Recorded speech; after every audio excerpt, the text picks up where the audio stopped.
So I get inside, and me and Amy are the 7 o'clock, so we get split up from Nicole and Gog, who were the 6 o'clocks.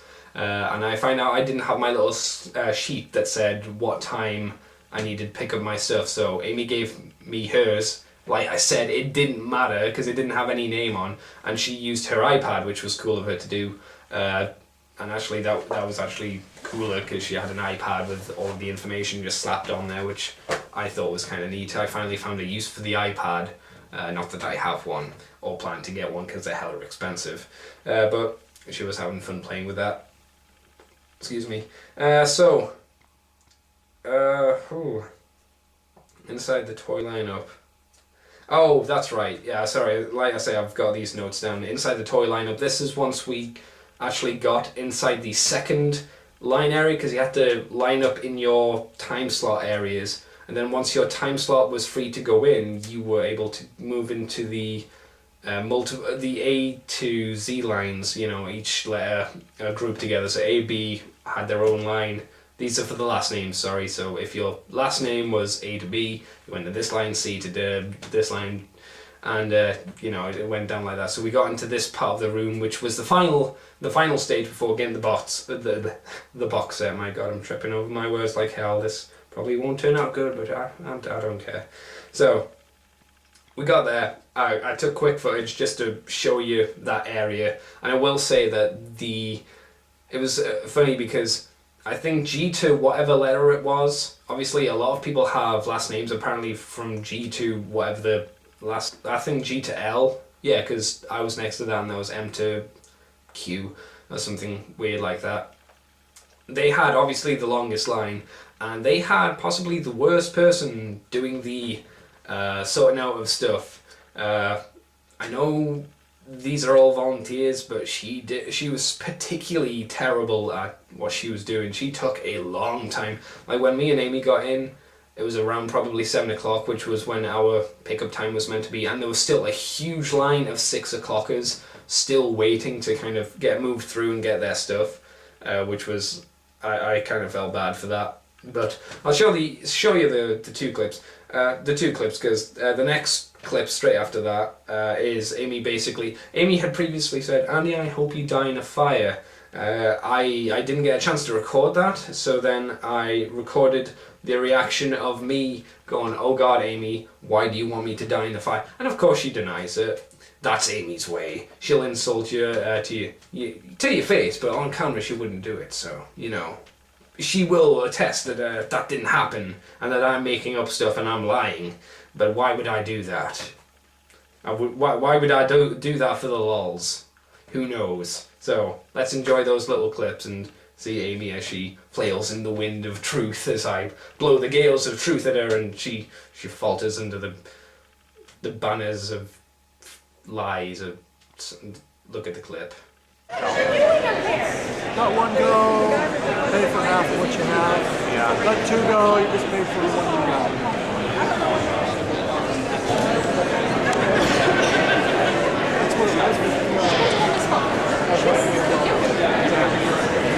Okay. Why do you hate me, Amy? I don't hate you. You said you wanted me to die in a fire? I never said that. You totally did. I like how you're switching between the camera and me. It's like, Yeah, well, because you're the one that's talking, and it's like, you're gonna keep this for posterity, right? Yes, of course. So there are those two little clips, and as the line progressed, we finally got up to the area just before we got our stuff, and we looked to the left, and the 6 o'clockers were still there. So our guy was really good. He was hella fast. He knew what he was doing. He'd obviously done this before, and I think he was one of the Hartman brothers, but I'm not entirely sure about that. So we decided to let him go to the 6 o'clock line, the G to L I think it was, and just get some of those 6 o'clockers through. So we waited a little bit longer than we should have had to, just so they could get through and, you know, get their stuff, because they'd been waiting in line much longer than we had. It was something nice to do. So basically that happened, and I went to line up for the convention toys, because they were from the club store. So from one line, if you wanted the rest of the stuff, you needed to then go to another line. So that was great. that was fantastic. Moving to another line. I'm just checking to see what's happening. Waiting. I don't remember that bit. Like I say, I'm just looking at the clips I've mentioned and trying to remember what they are. So I move into the next line. Amy decided that she wasn't going to bother that time round. She decided to get the stuff on one of the other days. I can't remember which.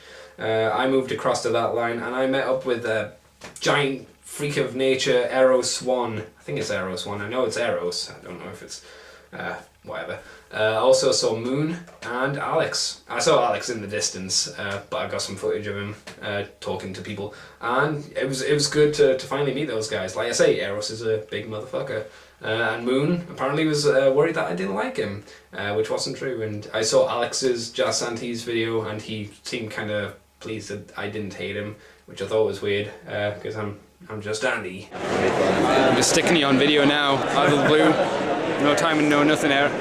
Giant guy. Giant guy. Yep. Panning down. Yes, and you know what I'm saying. Keep going. No. Oh man. You're a big man, sir. Thank you. Not so big a man, but a man knows the Average size, man. average size with a DX hat. Nice. How's it going, Moon? What up? You having a good time? Hell yeah, are you? Oh yeah. I love lines. Lines are my favorite thing. Line con. Hell yeah. It's the best ever. It is the best ever. Hey, but after right now, it's all gravy. The rest of the convention's gravy. So I got to meet them, and they were cool guys, and we were just talking for a bit.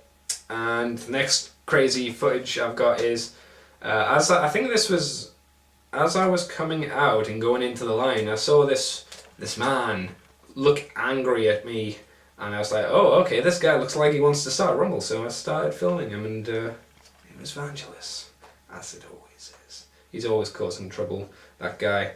And then some dude's head slowly came into shot, so he continued to do it. I could see it from my eyes, but this giant head basically just kind of loomed.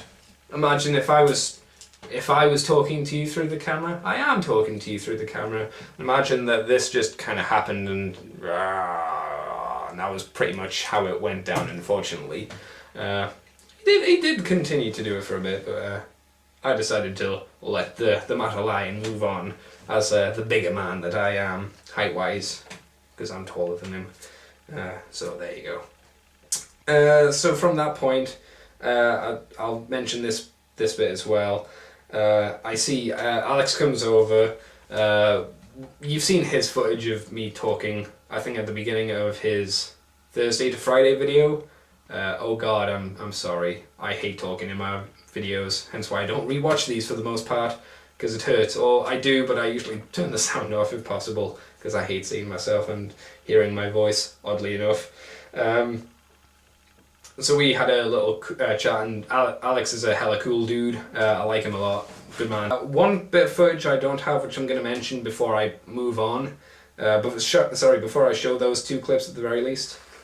And I'll mention that I don't have a pen, so the way I'm checking off my bits of paper is one of these screws with it's like an accessory for a screw, but it's got a point on, so I'm just scraping it. So if you ever hear it's just me crossing something off. But I got to meet up with Sean Long as well, and he's a nice guy. He's a very touchy-feely guy. I thought that was an American thing. It's apparently not. It's apparently an exclusively Sean Long thing, but that's fine. Very nice guy. I was surprised. I thought he was gonna be, the typical stereotype YouTube person of I fucking hate you stinking peoples. Happy to see that wasn't the case. And I actually talked to him for a little bit on the Friday night, I think. Anyway, it was, like I say, cool to see him. So I'll play those two clips, and then I'll mention what happened next, I guess, because I've been rambling for 5 minutes already. This is going to be a very long Botcon video. Videoing that right over my head. Oh man, it was so cool. There was this kid that came up to me. And he was like, dude, you were my idol. It's like, I want to be you.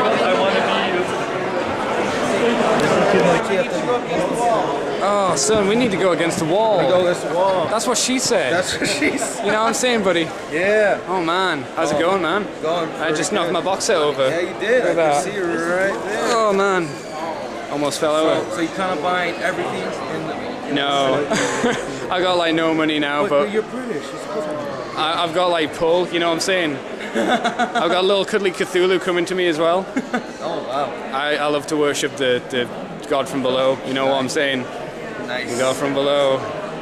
That's cool. Okay, the next bits of clips are to do with me actually getting into the Collectors Club toy room where I was getting my convention toys from. But prior to that, Nicole and Amy came up to me and said, "Hey Andy, we're sick of waiting for you." And I was like, "Oh, cool." They may not have phrased it like that, but I saw it in their eyes. You know how it goes. And they're like, "Oh, we're gonna go and meet up with Jim and Bill, Jim Sorensen, Bill Foster, because they were going to a special fondue place. I've never done fondue." And I was like, "Okay." And apparently it was a hella expensive fondue place. And I was like, "Oh, okay." And I was like, "When are you going to go and do that?" And we're like, "We're going to go and do that now. What are you going to do?" And I said, "Well, I'm been waiting in this line for a while. I want to get my toys. I want to make sure I get them. I don't want to like get to the end of the convention and go, I missed out. Crap." Because these were toys I wanted pretty bad. So I was like, "You're just going to leave me then?" And she went, "Yeah, pretty much." I was like, "Well, okay, well, I guess I'll be okay on my own." And I said, "Goodbye, Nicole. Goodbye, Amy. I don't mind." As a tear rolls down my face and sad music starts playing in the background, of course. They left. They didn't care. They were like, "Well, ha ha ha ha, we made him cry." And then they threw a brick at my face. Good times. Broken nose, blood spewing out, coughing up my teeth. As you do, you know. I'm trying to think. I think, on a side note, I think I meant John 3.0 as well in that line.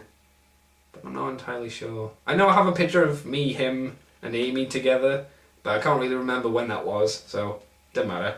The next load of clips, as I finally get back on point, are basically inside the room where the Collectors Club toy store was, plus the signs for the toys, because I thought they were quite nice signs. I'd say, "Hey, I'll take a sign home."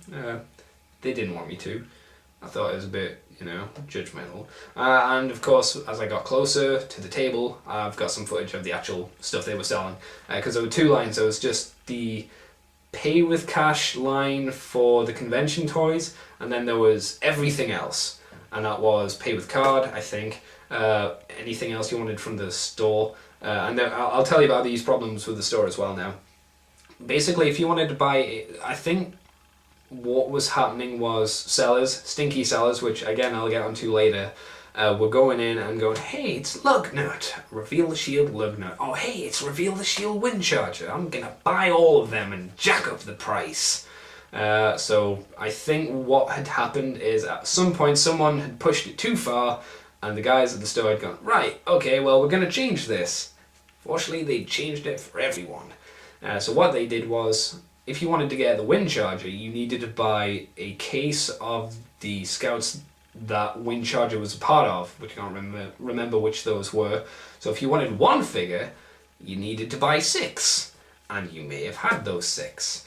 If you wanted to buy, say, who was it that you had to get? I think it was maybe Warpath. If you wanted the Warpath figure, you needed to buy a Bumblebee figure. I don't know which one, but I think it was a movie one. Either way, it's like, "Oh, you want that? You gotta buy Bumblebee." And it's like, "Oh, great." If you wanted to buy Grapple or Grapple, Solar Grapple, you needed to buy Lugnut. If you wanted to buy a Lugnut, you needed to buy a Strafe.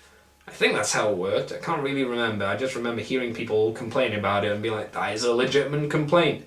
Because sellers have been going in and buying boxes of crap so they could jack up the price on it, which I thought was a bit lame. I luckily was just moving into the cash toy exclusive line, which was moving generally faster, and I was talking to this Canadian dude who wasn't Chris but someone else who was kind of cool, and I must apologize because a guy in the line next to me said, "Hey, I don't want to be that guy," which made me laugh because he used the same line on Chris a little bit later. I actually pulled him on that as well. I said, hey, you've used on me before. You've got this all planned out, don't you? It was fun. I had a good time. I can't remember your name. If you're watching this, you might not be. But I apologise. I saw him, shook his hand, and he was a cool guy, and I had to get back into our lines because they were moving. I was in the faster line than him because he was wanting the other stuff as well. So that's something to mention. And let's just see. As I came out, I'll mention this bit first. I got some footage of the Collectors Club help store, I think it was. So if you had a problem with your toys, you could go and get them exchanged and stuff, which I will talk about maybe a little bit later as well. I'm saying that a lot. And I just grabbed a footage of what the big set looked like when you got everything together. So the other thing I'm gonna throw in here is because it happened. As I was in line for the box set, this guy, me and Amy was standing next to, was like, are you getting everything? I was like, well, I'll probably leave out the Galvatron and Thundercracker because it's too expensive. And he was like, oh, okay. Would you mind if I gave you the money for them? Because I want to help out a friend. And I was like, yeah, sure, I don't care, whatever. As long as you give me the money before I go into the store to buy it. And he was like, yeah, that's fine, I'll just wait outside. And I was like, cool. I was like, please make sure you wait outside, because I was terrified that he would assume I'm trying to steal his money, which wasn't the case. He gave me an extra 10. I got him the Galvatron Thundercracker set and basically made $10, which was fine. I was just helping out someone. I didn't really want to jack up the prices or anything, because I needed that money for the convention, so I decided to help him out. And his name is Grant, from what I remember. I think the clip actually shows it, so well, there's a couple of clips here to go through, so let's enjoy those clips because I've been waffling on for a bit again.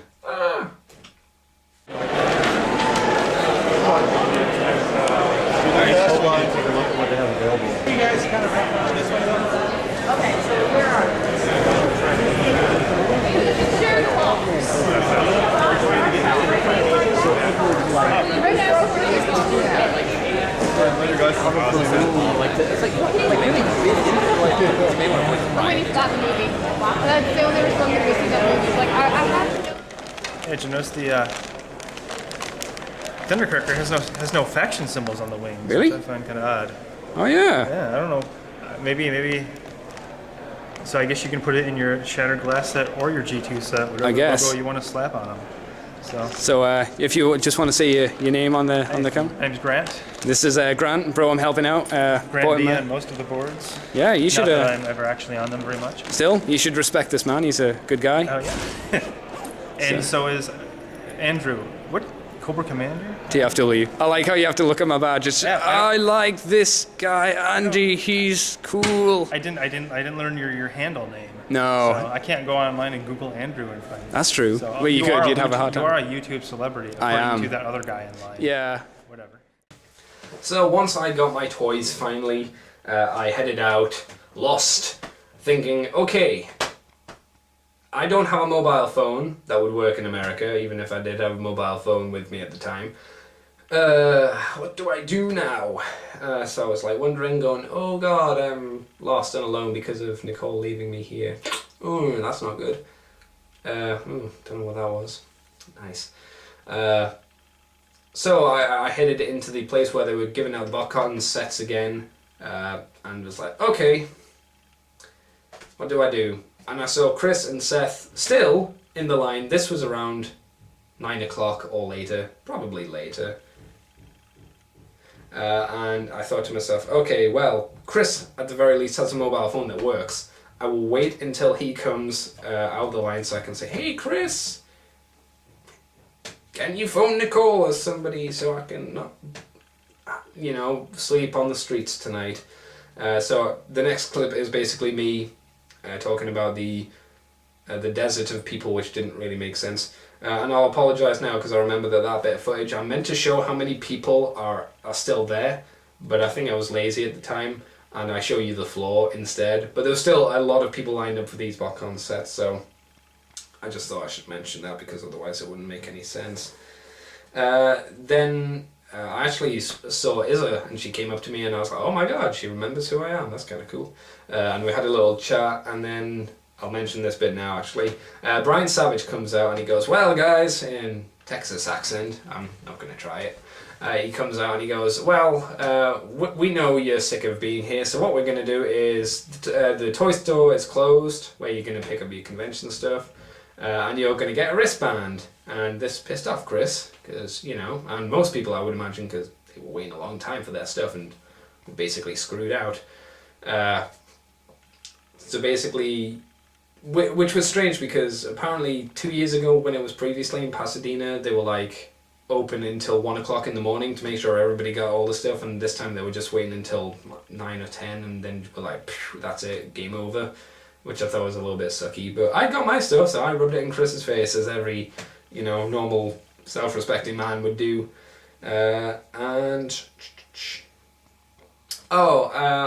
next bit of video is just me and Chris going through all of our toys, making sure none of them are broken, and I was just going through everything that I picked up that day. So we'll watch those 2 clips now, and strangely enough, straight after that, as I was transforming my stuff, I got through quite a bit more than Chris did as well, which he's meant to be professional, but I was clearly better than he was. Maybe it's the British in me, who knows.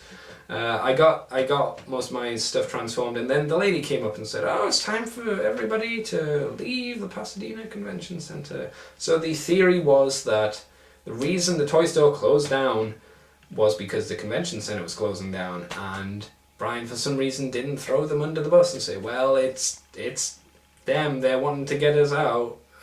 He was just like, yeah, we're all tired. So he kind of suggested that it was all their stuff when in fact it was a convention center. We don't really know the whole story, but you know, it's a bit of a sucky move either way. So let's look at those couple of clips at the very least now, because I'm still talking and I should stop. So I've been abandoned. Nicole has left me. Amy's left me. So now I wait for Chris and Seth. They will be my shining light, my guiding angels, and hopefully they will lead me back to civilization from the horde, the desert, if you would, of people who are still everywhere. Fuck.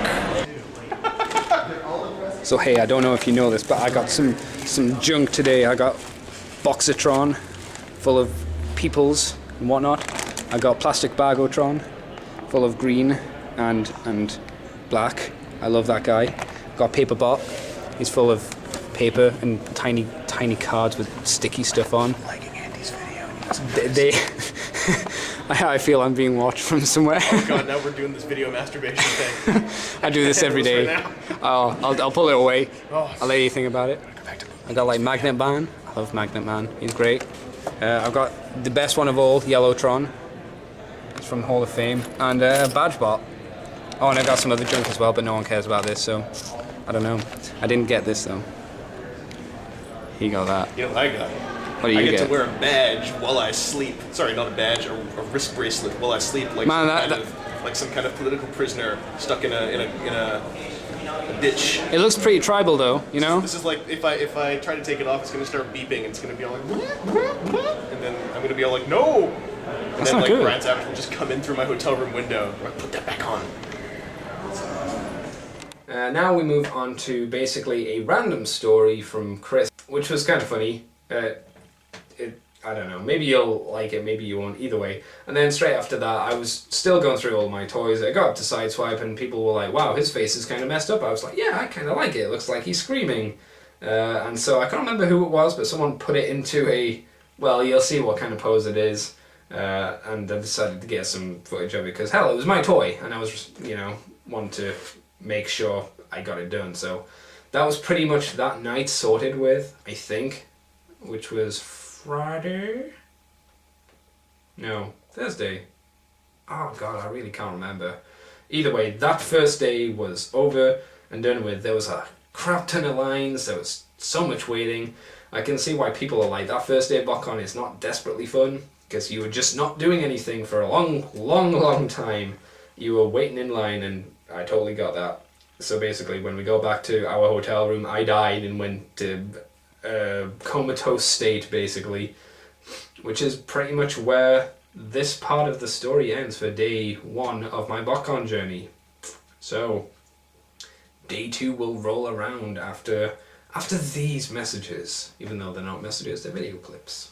So I'm standing in the doorway, near the doorway, and I finally see, Jazz Sands and Rimfire. And I'm all like, I haven't seen any of these names. I'm like, I haven't seen these guys' names. Let's talk for a bit. Rimfire comes up and I just say, hey man, what's? And then someone comes up and just goes like, don't fill in this doorway. You don't have a badge, get out of law! It's like sticking the spikes on her face. Yeah, it's like, dude, what's the guy with the spikes and those big high heel boots? I know. Yeah, he's been there like. I was like, Rimfire is like 15 feet tall and 10 feet wide. How can you even hope to get? You know what I told him? I was like, maybe you have a chance to fight.